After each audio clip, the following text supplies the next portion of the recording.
قبولیت میں تیسری بڑی رکاوٹ یہ کہ ہمیں مانگنے کا طریقہ نہیں آتا.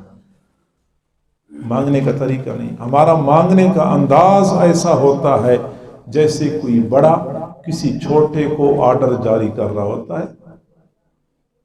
باپ گھر سے نکلتا ہے، بیٹے سے کہتا ہے کہ بیٹا پھر امی کے لیے دوائی لے آؤ، اور چھوٹے بھائی کے لیے فلاں چیز لے آؤ، جانوروں کے لیے چارہ لے آؤ، اور گھر کے لیے سبزی لے آؤ. اس انداز سے بات کرتے ہیں. ہمارا اللہ کے ساتھ اس انداز سے بات کرنی ہوتی ہے. اللہ مجھے بیٹا دے دے، اور میری بیٹی کو نوکری دے دے، مجھے ذاتی مکان مل جائے، میرا اپنا کاروبار ہو جائے. اس انداز سے مانگی ہوئی دعائیں اللہ قبول نہیں کرتا. اللہ نے دعا مانگنے کا حکم دیا ہے، مانگنے کا طریقہ بھی بتایا ہے. ادعوا ربکم تضرعا، گڑ گڑاہٹ کے ساتھ اللہ سے مانگو، عاجزی کرتے ہوئے، آہوزاری کرتے ہوئے اللہ سے مانگو.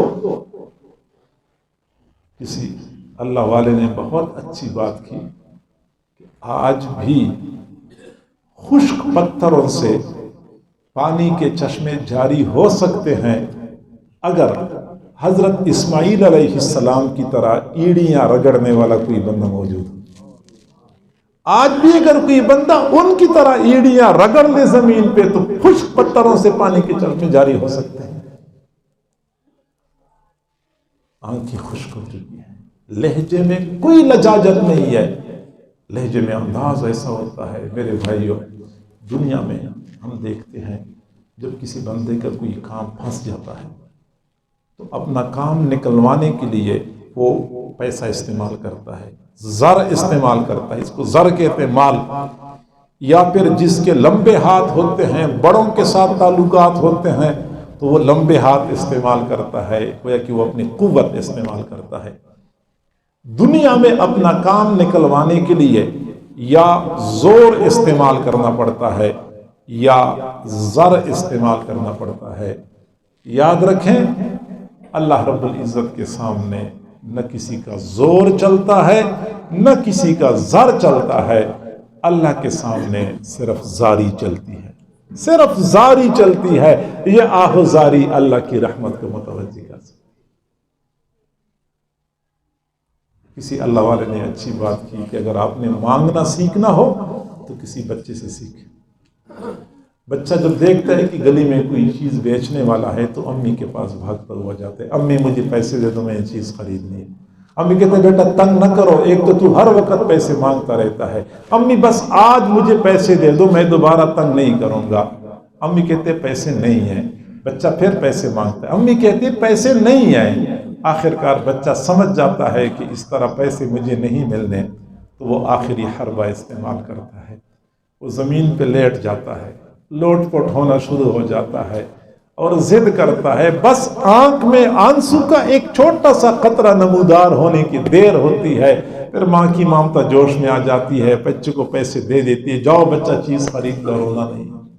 بچے کی آنکھ میں آنسو کا قطرہ نمودار ہوتا ہے تو ماں کی ممتا جوش میں آ جاتی ہے، اور بندے کی آنکھ میں آنسو کا قطرہ نمودار ہو جائے تو اللہ کی رحمت جوش میں آ جاتی ہے.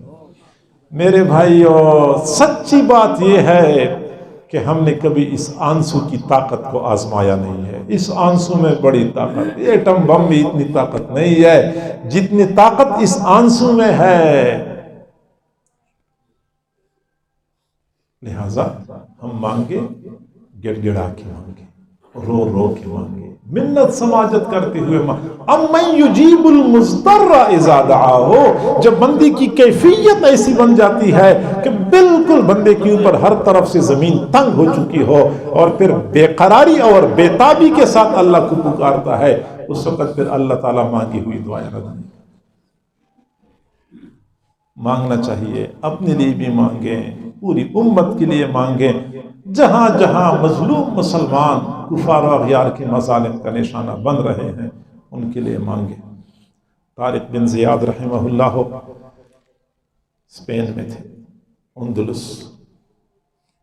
اور عیسائی افواج کے سامنے ان کی فوجیں کھڑی تھی. جمعے کا دن تھا اور چاشت کا وقت تھا. ابھی جنگ شروع نہیں ہو چکی تھی.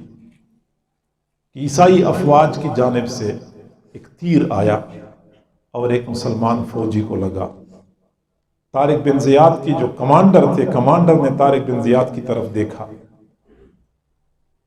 کہ ہمیں اجازت دو کہ ہم جوابی کارروائی کریں۔ طارق بن زیاد نے کہا صبر کرو۔ تھوڑی دیر بعد وہاں سے ایک اور تیر آیا، ایک اور فوجی زخمی ہو گیا۔ کمانڈر نے پھر طارق بن زیاد کی طرف دیکھا، اشارہ کرو۔ انہوں نے کہا بھی صبر کرو۔ جب تیسرا تیر آیا تو کمانڈر غصے ہو گیا اور کہنے لگا کہ ہم تیر پہ تیر کھا رہے ہیں، میرے فوجی زخمی ہو رہے ہیں، ہمیں جوابی کارروائی کی اجازت کیوں نہیں مل رہی؟ تو طارق بن زیاد کا جواب یہ تھا کہ تھوڑا صبر کر لے، ابھی چاشت کا وقت ہے، ابھی تھوڑی دیر بعد زوال ہو جائے گا تو لوگ جمعہ پڑھیں گے، جمعہ پڑھیں گے تو وہ طارق بن زیاد کی افواج کے لیے دعائیں مانگیں گے، اور جب لوگ دعائیں مانگیں گے تو ہم نے پھر آگے بڑھنا۔ میں تو امت کی دعاؤں کے انتظار میں یہاں کھڑا ہوں کہ پیچھے سے دعائیں ہوں گی تو پھر میں آگے سے پیش قدمی کروں گا۔ تو گویا کہ یہ دعائیں بہت ضروری ہوتی ہیں، اور یہی دعائیں بہت کچھ کر سکتی ہیں۔ یعنی میں کہتا ہوں کہ شاید بندے کے زور بازو اتنا کام نہ کر سکے، شاید یہ اسلحہ اتنا کام نہ کر سکے جتنا کام یہ دعائیں کرتی ہیں۔ مانگنے چاہیے۔ تو ہماری دعاؤں کی قبولیت میں 3 چیزیں بڑی رکاوٹ ہیں۔ ایک تو جلد بازی نہ کرے، دوسرا ڈاواڈول یقین کو بہتر بنائے، اور تیسرا کہ دعا مانگنے کا طریقہ اچھا ہونا چاہیے۔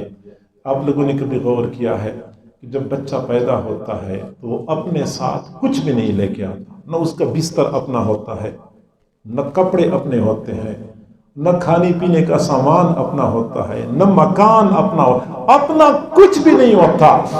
اس بچے کے پاس ایک چیز اپنی ہوتی ہے، وہ ہاتھ اپنے جسم پہ رکھ کے درد کا اظہار نہیں کر سکتا کہ یہاں پہ درد ہو رہا ہے، یہاں پہ درد، یہ بھی نہیں کر سکتا۔ بیچارہ زبان سے نہیں کہہ سکتا کہ مجھے بھوک لگی ہے، مجھے پیاس لگی ہے، میرے پیٹ میں درد ہے، یہ بھی نہیں کہہ سکتا۔ اس بچے کے پاس اپنا کچھ بھی نہیں ہوتا، صرف اس کا رونا اس کا اپنا ہوتا ہے۔ چنانچہ بھوک لگی، اس نے رونا شروع کر دیا، اللہ نے ماں کے دل میں ڈال دیا کہ بچے کو کھانا کھلا دو یا دودھ پلا دو۔ ماں نے دودھ پلایا، بچے کی ضرورت پوری ہو گئی۔ پھر بچے کو نیند آئی تو اس نے رونا شروع کر دیا، اللہ نے ماں کے دل میں ڈال دیا کہ بچے کو نیند آ رہی ہے، ماں نے بستر کا انتظام کر دیا، بچے کی ضرورت پوری ہو گئی۔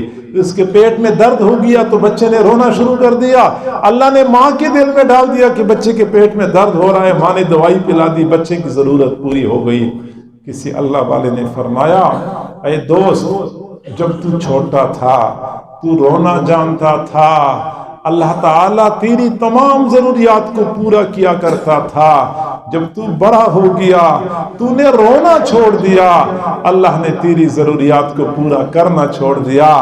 آج بھی اگر تو ہر ضرورت کے موقع پر اسی بچے کی طرح بلک بلک کے رونا شروع کر دے، آج بھی تیری ضروریات ایسے ہی پوری ہوں گی جیسا کہ اس وقت پوری ہوتی تھی جب تو چھوٹا تھا۔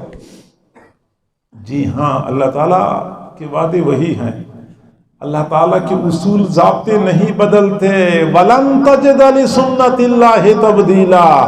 اگر حضرت یونس علیہ السلام کو مچھلی کے پیٹ سے اللہ نے نکالا تو اللہ نکال سکتا ہے مشکلات کے اندر سے۔ اگر حضرت ابراہیم علیہ السلام کو نمرود کی آگ کے اندر سے نکالا، اللہ کا دستور یہی ہے۔ اگر حضرت یوسف علیہ السلام کو جیل سے نکالا، اللہ کا دستور یہی ہے۔ حضرت موسیٰ علیہ السلام کے لیے دریا کے بیچ میں راستہ بنا دیا تو اللہ کی عادت مبارکہ یہی ہے۔ اللہ کی عادت نہیں بدلتی، اللہ کا دستور نہیں بدلتا۔ ابھی ہم بہت دور ہیں، ہمیں چاہیے کہ ہم دعا مانگیں اور دعا مانگنے کا ذوق پیدا کریں، ہمارے حالات بدل جائیں گے۔ اللہ تعالی ہم سب کو سمجھنے اور عمل کرنے کی توفیق عطا فرمائے۔ وآخر دعوانا ان الحمد للہ رب العالمین۔